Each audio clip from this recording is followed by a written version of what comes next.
Votre invité à présent dans la grande interview en direct sur Boursorama, c'est Bruno Bonnel, secrétaire général pour l'investissement en charge de France 2030. Bonjour. Bonjour. Merci d'être avec nous sur Boursorama. On a eu ce chiffre hier, ce baromètre. La France a gagné des usines en 2023, 57 nouvelles usines ouvertes contre 39 en 2022 selon nos baromètres de l'État qui a été donc lancé hier. On ne peut que s'en réjouir bien sûr. Est-ce qu'on prend en compte aussi les fermetures, et sachant que si on prend en compte les agrandissements d'usines, le chiffre est beaucoup plus élevé? Alors, oui, évidemment qu'on prend en compte les fermetures, c'est un chiffre net. Ouais. Il faut surtout rappeler ce qui se passait avant. C'est qu'avant, on avait la destruction nette d'usines en France. C'est-à-dire que là, quand on voit 39, puis 53, puis probablement l'année prochaine une centaine, on s'aperçoit qu'on est bien en train de concrètement réindustrialiser notre pays, mais pas l'industrialiser à la Zola. Pas refaire des usines où les conditions de travail sont horribles, où il n'y a pas une bonne qualité de travail, où on est mal payé. C'est exactement l'inverse. Les usines d'aujourd'hui, on mange par terre, on est bien payé, il y a des horaires flexibles. On mange par terre, c'est une expression évidemment. On mange par terre, ça veut dire que c'est propre, c'est pas, c'est la qualité à l'usine est bonne et on travaille dans des belles conditions. J'en visite suffisamment à travers la France pour témoigner du fait que les gens y trouvent un bon salaire, ils trouvent des conditions de travail qui sont plus qu'acceptables. Et également, alors pourquoi est-ce que ça n'attire pas plus que ça les jeunes d'aller travailler? C'est une vraie question et qu'il faut se la poser profondément parce que vous voyez, tout le monde veut changer le monde, mais qui veut se relever les manches? Parce qu'à un moment donné, il va falloir que dans cette réflexion que mène l'État dans soutenir l'industrie, relancer cette industrie d'innovation, cette industrie du futur à base de décarbonation, limitation de l'empreinte carbone, il faut réattirer, réenchanter l'industrie. Et ça passe par un discours, une espèce de discours permanent dès l'école, sur le fait que non, on n'est plus chez Zola, tout comme en agriculture, on n'est plus chez Peggy, et tout comme à l'école, on n'est plus chez Ferry. Le 19e siècle est derrière nous, on est devant une révolution, une nouvelle révolution industrielle. On n'est pas en train de regarder celle d'avant. Oui. On se félicite encore une fois de l'ouverture des usines en net, 39, encore une fois 57 en 2023. 180, je crois, j'ai en tête si on compte les agrandissements après. Et on sait que c'est un chantier prioritaire, la réindustrialisation pour le chef de l'État. Mais quand est-ce que tout ça va se traduire dans les chiffres macroéconomiques?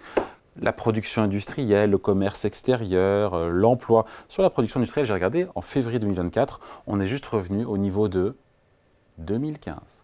Mais oui, parce que ça prend du temps. Parce qu'on ne, ne fait pas 50 ans de désindustrialisation, on ne les rattrape pas en 3 jours.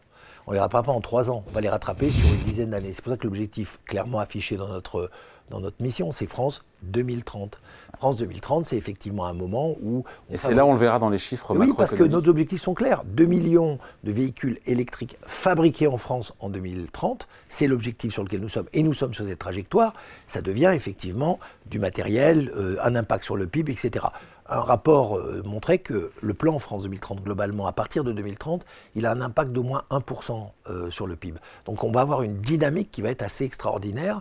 Il faut le temps de mettre... Il sera rentable pour l'État, ce plan? Alors, ce plan, c'est assez magique. L'État gagne un peu toujours entre la TVA, les cotisations sociales et les impôts sur les sociétés. On voit l'argent qui revient dans les caisses de l'État. La planification actuellement des économistes, c'est entre 2028 et 2029. C'est-à-dire qu'en une petite dizaine d'années, c'est un plan qui retombera sur ses pattes. Et donc, ce ne sont pas des dépenses, ce sont bien des investissements avec un retour sur investissement. Sur les emplois industriels créés, j'ai ce chiffre, 130 000 emplois industriels créés depuis 2017 en France. C'est du net encore, j'imagine, c'est du net. On se dit c'est honorable, 20 000 par an. Il faut se rappeler qu'on en détruisait encore avant, donc c'est ça le... Mais c'est ça, c'est le retournement qui est important, c'est ce point d'inflexion qui est important. C'est pour ça que quand je lis des articles qui disent l'industrialisation fait pchit ou que sais-je... C'est vrai qu'il y a beaucoup d'articles qui écrivent ça. Mais oui, parce qu'en fait, vous savez... Qu'est-ce que vous répondez? Parce que quand on pointe la Lune, il y en a beaucoup qui regardent le doigt. La distance est encore à parcourir. C'est-à-dire qu'à force de faire des photos instantanées comme si on était dans un business de software, à 3 mois de retour sur investissement, alors qu'on est dans du dur, du capex, de l'usine, de la machine-outil, de la robotique, eh bien, ça va prendre du temps. Il faut arrêter de crier à l'échec avant même qu'on ait commencé le match. Et je pense que c'est les mêmes qui, dans quelques années, diront bah, finalement, c'était un plan qui a marché. On aurait dû mettre plus. Et on aurait peut-être dû mettre plus. Bon, alors en même temps, dans l'actualité, on a vu que TSMC a choisi d'ouvrir une usine en Allemagne. Le chinois BYD, ce sera a priori la Hongrie. Est-ce que la France est compétitive dans cette course aux gigafactories? C'est pas dans France 2030, il y a des gigafactories, puis il y a des jeunes pousses, il y a de tout. Hein. Alors, il y a 2 choses à dire là-dessus. D'abord, ne pas faire n'importe quoi avec l'argent qu'on nous a confié. Quand effectivement l'Allemagne met des chiffres qui sont des nombres qui sont à 2 chiffres pour attirer les investisseurs, nous ne le faisons pas. On parle de 10 milliards pour un Tesla, on parle de chiffres similaires pour les sociétés que vous avez. Pourquoi on ne le fait pas? Parce qu'on n'a pas les moyens? Mais non, mais on ne le fait pas parce qu'on fait des choix. 54 milliards sur autant de domaines que couvre France 2030, ça veut dire qu'on fait des choix et on ne fait pas les choix de tout mettre nos œufs dans le même panier. Certains vous diront c'est du saupoudrage, mieux vaut aller avec les leaders, les BYD, les Tesla, avec... Oui, eh bien moi je leur répondrais que devenir le leader dans l'hydrogène décarboné, c'est un objectif sur lequel on a mis 3 milliards. Doubler le nombre de chips qu'on fabrique en France, c'est un objectif sur lequel on a mis les puces, on a mis 2 milliards également. C'est pas qu'on y va pas avec le dos de la cuillère, mais on y va avec quelque chose de raisonnable entre la participation de l'État et l'effort privé qui va... C'est assez, 2-3 milliards, c'est beaucoup d'argent, mais quand on voit ce que mettent les Chinois, les Américains... Certes. En même temps, est-ce qu'il faut comparer la France aux États-Unis? Je ne suis pas sûr non plus. Hein. Exactement. Il y a des combats qui sont continentaux. Moi, j'aimerais bien qu'on compare globalement les investissements européens avec les Chinois et les Américains. Ce que font chaque pays, il y a l'Italie, l'Allemagne, et on peut le faire. Mais on pourrait très facilement le faire, simplement chaque pays joue sur une espèce de souveraineté locale. Mais globalement, le plus important de tout ça, c'est que pour aller à ce match européen, il faut qu'on soit très fort sur notre territoire. Et on démontre aujourd'hui chaque jour que dans tous ces domaines, le quantique, l'hydrogène, le petit nucléaire, les lanceurs spatiaux, le président vient d'annoncer des nouveaux candidats, on a eu quand même 11 sociétés françaises qui se sont portées candidates sur notre appel à projet de lanceurs spatiaux. Ça veut dire qu'il y a un potentiel en France. Il y a de la place par rapport à SpaceX, il y a de la place par rapport à... Bien sûr qu'il y a de la place, parce que l'espace, c'est un petit peu comme à l'époque de Christophe Colomb, l'Amérique. C'est-à-dire qu'on sait très bien que sur les 30, 40, 50, 100 prochaines années, la conquête spatiale, elle sera déterminante pour l'homme. C'est un petit peu ça. On est tellement dans cette tyrannie du court terme, cette tyrannie du retour sur l'investissement à très court terme, qu'on en a oublié que s'il n'y avait pas des gars en 1820 ou en 1850 qui avaient fait des chemins de fer, qui avaient fait des centrales hydroélectriques, eh bien, on n'aurait pas eu la révolution industrielle. On est dans ce moment de moi que j'appelle la révolution industrielle, c'est-à-dire cette nouvelle étape de la révolution industrielle dans laquelle les opportunités sont légion. Mais il faut apprendre un peu la patience. Il faut arrêter de chercher à 3 mois. Avec beaucoup d'objectifs, il y a 8 objectifs, c'est ça, 8 ou 10? Une dizaine d'objectifs. Est-ce qu'il ne fallait pas, comme je crois que c'est le Royaume-Uni qui a opté pour moins d'objectifs, peut-être en mettant plus d'argent sur moins d'objectifs? Ça peut se défendre aussi comme... Les deux stratégies se défendent. Moi, je dis simplement qu'à un moment donné, on ne pourra pas décrocher de l'innovation dans certains secteurs stratégiques. Le Royaume-Uni fait des choix, il faut les respecter. Il en change régulièrement, accessoirement, de ses choix, parce que c'est un peu au fil de l'eau. L'IA vient à la mode, on bascule sur l'IA. Donc, moi, je me méfie aussi des choix de conjoncture. Je pense que c'est systémique, qu'il faut à la fois générer de l'énergie. C'est ce que nous faisons avec l'hydrogène, avec le nucléaire, l'énergie qui soit décarbonée. Il faut décarboner nos industries, ça doit être une volonté forte de l'écologie derrière ça. Et puis, il faut de l'innovation dans plein de domaines. Il y a assez d'IA, il y a assez d'argent fléché vers l'IA dans ce plan?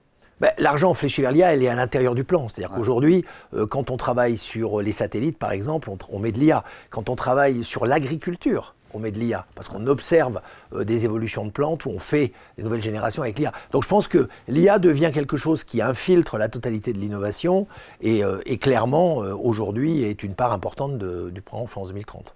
Il n'y aura pas de coupe budgétaire pour le plan France 2030. C'était le 10 mars. Depuis, il s'est passé des choses. Seulement 15 jours, vous me direz, c'est Roland Lescure, ministre de l'Industrie, qui a dit ça. Sauf que depuis mardi, on a eu les chiffres définitifs du déficit public français, 5,5%, on l'a largement commenté ici et ailleurs. Des économies ont été annoncées déjà par le gouvernement, 10 milliards cette année, 20 milliards supplémentaires. Bruno Le Maire dit bien peut-être qu'il y en aura plus d'économies à faire cette année. Est-ce que vous avez la garantie, en plus haut lieu, qu'on ne rabotera pas, ni cette année, ni l'année prochaine, sur le plan France 2030. Et le plan France 2030, il a été pensé sur 5 ans, voté par le Parlement, et il est dans le dur. C'est-à-dire qu'aujourd'hui, pour, ouvrir les guillemets, raboter le plan France 2030, il faudrait retourner devant le Parlement, ce qui n'est pas d'actualité. Donc pas de coupe budgétaire, pardon de dire les choses. Mais non, il n'y a pas de coupe budgétaire, parce qu'il n'y a pas de coupe budgétaire dans les investissements d'avenir. Et les ministres ont été très clairs par rapport à ça. Donc il n'y aura pas de coupe budgétaire dans le plan France 2030, ni cette année, ni l'année prochaine. Il n'y a pas de coupe budgétaire, ni cette année, ni l'année prochaine, ni même l'année d'après. C'est une dynamique. Par contre, ce qu'on aimerait, c'est que l'investissement privé regarde de près France 2030. Quand vous mettez 1 euro, quand l'État met 1 euro, c'est 1,7, 1,8 aujourd'hui, on est à 1,5. 1,5. C'est pas assez, c'est quoi la norme? Mais comment on explique ça d'ailleurs? Alors il n'y a pas de norme, mais c'est certainement pas assez.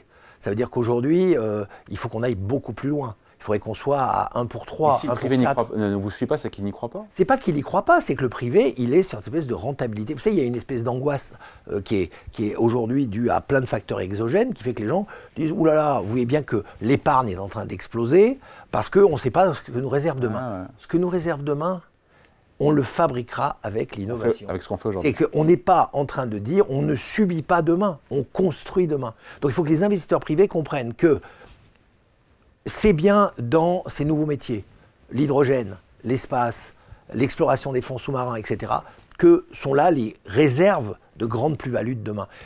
Vous savez, moi je suis un chef d'entreprise des années 80. Quand je partais sur les routes pour vendre le premier service Internet, non mais le premier service Internet Infony auprès des investisseurs français, tout le monde me regardait, mais de quoi vous nous parlez, Monsieur Bonnel? C'était en 1996, c'est-à-dire avant le boom Internet. Après, il y a eu la magie du dot-com. Aujourd'hui, il y a un peu la magie de l'IA. Dès qu'il y a IA quelque part, les gens se ruent en disant ça va être bien. Mais l'IA, c'est totalement dépendant de l'évolution des autres métier. Et donc, c'est-à-dire qu'il faut soutenir toutes ces nouvelles énergies, il faut soutenir ces nouveaux projets. Et quelquefois, effectivement, dans un portefeuille de risque, accepter qu'il y en a une partie qui va aller sur le hardware va devenir quelque chose d'important. C'est une grande différence avec l'Allemagne, avec l'Angleterre, avec les États-Unis, avec la Chine, et on en voit les conséquences. Je reviens sur ce que vous avez dit tout à l'heure, Bruno Bonnel, sur le fait que ça va rapporter donc, au budget de l'État à partir de 2000, c'est rentabiliser ce plan. Alors non, le remboursement global d'un plan de 54 milliards par rapport aux retombées de TVA, cotisation sociale, impôts sur la société, c'est autour de 2028-2029, c'est ce que disent les économistes. Ils ont fait des calculs très savants avec des abats compliqués. Ça. Mais en dehors de ça, ce plan, dans le courant, c'est-à-dire toutes les années, cette année par exemple, il a rapporté 800 millions. Comment il a rapporté 800 millions? Parce qu'il y a une partie des investissements qui sont en subvention, une autre qui est faite en avance remboursable, donc on récupère de l'argent qu'on a confié à des entreprises qui ont réussi, et puis il y en a une autre en fonds propres, et on n'est pas un mauvais investisseur en fonds propres, et quand on fait des sorties, comme on dit, cet argent remonte dans les caisses de l'État. Donc globalement, c'est un plan qui a une dynamique et qui permet de régulièrement, il est très évalué, il est très suivi, je vous rassure, là les services du ministère de l'économie et des finances sont très précis là-dessus, et ce qui justifie qu'on peut l'expliquer à nos parlementaires pour qu'ils votent ces crédits importants. Voilà, sur 54 milliards, la moitié a été engagée. 31 milliards aujourd'hui. 31, alors c'est 31. 31 aujourd'hui, et j'ai regardé le chiffre juste avant de venir vous voir. Très bien, 31 milliards. Et vous déboursez 7 milliards par an, j'ai vu. Oui, parce que si vous voulez, un lissage des projets, c'est 3 ans à peu près. Et en fonction de l'état d'avancement du projet, vous décaissez l'argent. Bien sûr, quand vous avez une usine, ça prend 3-4 ans à évoluer, donc le décaissement se fait progressivement. Donc je pense qu'on aura 7 milliards là, il y aura un petit pic qui va aller vers 2028 ou 2027-2028 où on va monter, puis après le plan s'éteindra logiquement. Quand on arrivera au bout de tous les engagements des entreprises. 3500 projets ont été financés, j'ai le chiffre. 3007. 3007, évidemment. Ouais, des chiffres... 3700. C'est 3700. Dont 60% de PME. Et j'insiste là-dessus parce que pendant longtemps, on a reproché au grand plan d'investissement, il y en a d'autres avant le vôtre, sous Nicolas Sarkozy, sous François Hollande, de financer essentiellement les grandes entreprises. 60% de PME. 60% de PME, mais aussi 60% territorial en province, hors Île-de-France. Certains vous diront 40% en Île-de-France, c'est trop. Oui, alors peut-être, mais enfin, quand on voit le poids, si vous voulez, économique de l'Île-de-France par rapport au reste du pays, déjà, l'habitude était qu'une grosse partie aille en Île-de-France. Là, la dynamique qui est intéressante, c'est qu'à Aurillac, vous avez un leader mondial de la fermentation qui fabrique des produits, des médicaments à partir de bactéries. À Béziers, vous avez une société qui fabrique des piles à combustible, c'est-à-dire l'hydrogène qui devient de l'électricité pour les moteurs. À Belfort, vous avez des gens qui font de l'électrolyse à partir de l'eau et de l'électricité, ils fabriquent de l'hydrogène. Nous avons... Continuez encore, c'est hyper intéressant, parce qu'en fait, on parle beaucoup macro, mais on donne vraiment des exemples de boîtes. Il y en a d'autres encore comme ça. Oh, mais ce dont vous êtes fiers, ceux qui ont fait un bilan aussi. À Lyon, vous avez une société qui travaille sur ce qu'on appelle les organes on-chip, c'est-à-dire au lieu de faire des études sur des êtres humains ou sur des animaux, on travaille maintenant sur de l'électronique et on arrive à faire le jumeau physique, numérique de l'être humain pour mettre au point des médicaments. Ça, c'est dans la banlieue lyonnaise. Vous avez en Bretagne des gens qui travaillent sur des projets absolument incroyables où on remet des voiles sur les cargos pour économiser jusqu'à 30% de kérosène ou de carburant quand ils traversent l'Atlantique. Imaginez, on revient au bateau à voile, c'est quand même un paradoxe, mais avec des voiles excessivement sophistiquées sur les containers, sur les porte-containers. Vous voyez, on a cette dynamique qui est en train de se créer dans le pays. Et c'est celle-là qu'il faut que les investisseurs privés doivent regarder. Parce que l'État vient sur 30 à 40% sur les projets d'investissement, mais il faut trouver le reste. Et la grande difficulté qu'ont les plus petites boîtes, c'est de dire j'ai trouvé les investisseurs en complément de la subvention d'État. Et comment on fait pour aider ? Comment on fait ? On fait ce que vous êtes en train de faire. On fait de la communication, on explique aux gens qu'il faut bouger. Mais comment on convainc les investisseurs privés à suivre ? Je pense que petit à petit, si vous voulez, quand on voit les résultats qu'on obtient, quand on voit les ouvertures d'usines, vous venez d'en parler, quand on voit les succès commerciaux d'un certain nombre d'entreprises. Sauf que tous ne seront pas des vainqueurs, et ce qui est normal. Ah oui, mais ça, si vous voulez, c'est le jeu de l'endroit. Moi, j'ai eu un fonds d'investissement, il a performé avec des grands succès, des grands échecs. J'ai eu des entreprises, il y en a qui ont réussi, il y en a qui ont raté. Donc, je pense que le principe même de l'investisseur, c'est qu'il doit jauger son risque. Ouais. Mais quand vous avez un risque qui est déjà dérisqué de base, de 30 à 40% par une subvention d'État, ça mérite quand même le coup d'œil. Vous retenez un dossier sur 3. Pour ceux et ceux qui nous regardent, encore une fois, chefs d'entreprise, TPE, PME, ETI, quand on vient vous voir, on a une réponse. Alors j'ai vu ça, il y a 6 mois de traitement, mais au bout de 2 semaines ou 1 mois, on dit déjà oui, a priori, vous c'est non, vous c'est oui. Alors non, c'est un peu l'inverse. Aujourd'hui, on a un dossier qui est très synthétique, où là, on vous dit déjà si vous êtes éligible ou pas. Alors, éligible au bout de 15 jours, 1 mois maximum. Éligible ou pas. Et là, vous avez effectivement, en moyenne, 6 mois d'instruction jusqu'à ce que si vous avez gagné, si vous êtes non seulement éligible, mais vous passez le jury, au bout de 6 à 7 mois, vous avez votre subvention. Donc c'est de l'argent quand même public. On est obligé d'y faire très attention. Évidemment. Il y a des jurys qui se réunissent, qui sont indépendants, qui prennent des positions. C'est un jury d'excellence. Donc il y a des appelés, il y a des élus. Vous avez raison. 1 sur 3, c'est plus ou moins la norme. D'ailleurs, ça se durcit pour une raison simple, c'est qu'on a de plus en plus de dossiers. Mais ça ne veut pas dire qu'il ne faut pas tenter sa chance. C'est comme le loto. Ceux qui ne tentent pas leur chance ne gagneront jamais. Mais on a des dossiers de plus en plus de qualité et surtout d'entreprises inattendues. Je vous ai cité un certain nombre de territoires qui s'attendraient effectivement qu'au milieu du Cantal ou au fin fond de la Bretagne, dans le Finistère, vous avez des boîtes qui, comme ça, sont en train d'avoir une nouvelle dynamique. Ce dont vous êtes le plus fier sur ce plan, ce dont je suis le plus fier, c'est que je m'aperçois que ça a un impact sur les territoires qui est incroyable et que ça donne une nouvelle dynamique aux villes moyennes. C'est-à-dire qu'avant, on avait l'impression que tout se passait dans les métropoles, et puis ouvrez les guillemets, ça allait ruisseler. Dans la réalité, c'est pas vrai. Il y a beaucoup de choses qui se passent dans les villes moyennes. Il y a de plus en plus de jeunes, de jeunes familles qui s'installent dans les villes secondaires et qui développent en local des produits intéressants.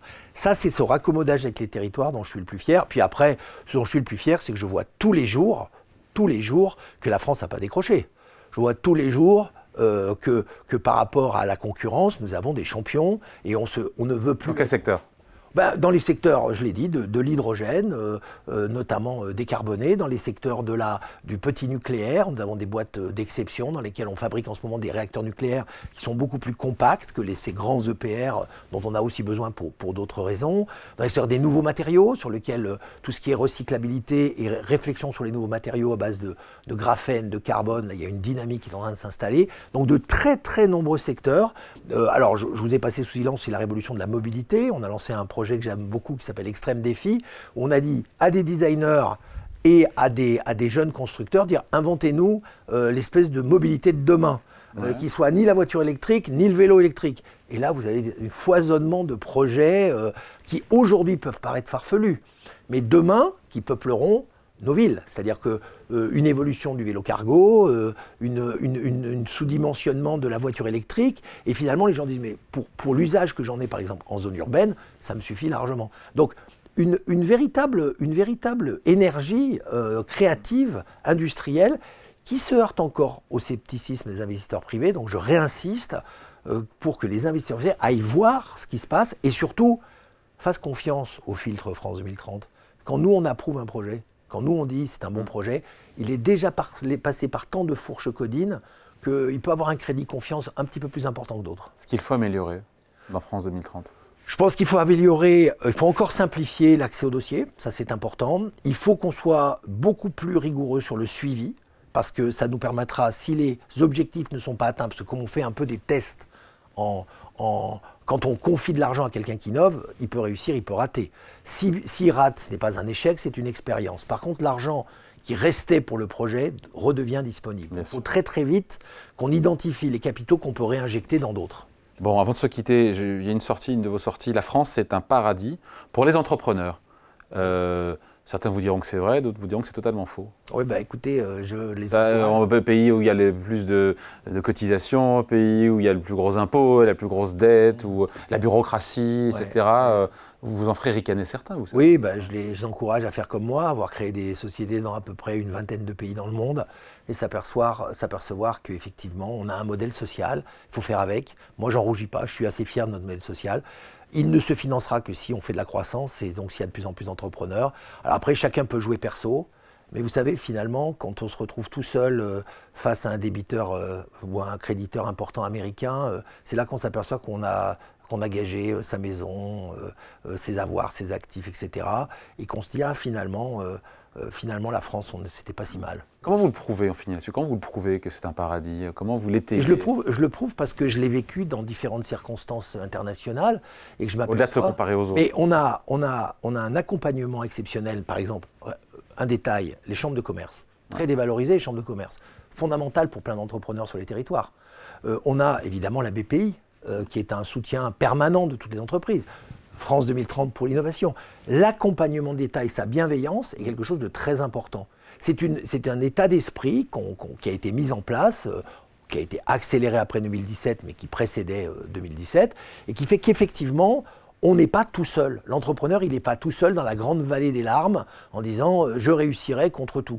Alors, on peut réussir seul, mais ce n'est pas le type de l'espèce. Ce qui n'empêche pas de vouloir débureaucratiser, comme l'a annoncé mais vous savez, beaucoup de gouvernements. L'intelligence artificielle, la numérisation, tout ça, ça va participer à un grand écrémage de cette bureaucratisation. Maintenant, il faut la faire accepter et il faut faire attention que c'est aussi des millions de femmes et d'hommes qui ont des boulots quotidiens. Donc, aller provoquer en disant vous êtes tous coupables, messieurs et mesdames de l'administration, et vous engluez le système, c'est aussi caricatural que de dire vous, mesdames et messieurs les entrepreneurs, vous gagnez trop d'argent et vous prenez trop de risques. Je pense que le discours là, il n'est pas politique, il est pragmatique. Nous sommes une société, chacun y contribue, il faut qu'on soit plus efficace, et ce travail d'efficacité, c'est certainement un des grands chantiers des années à venir en France. Ça, c'est sûr. On aura l'occasion d'en reparler. Merci à vous pour cet entretien. Bruno Bonnel, secrétaire général pour l'investissement en charge, on l'a compris, de France 2030. Merci à vous. Merci à vous.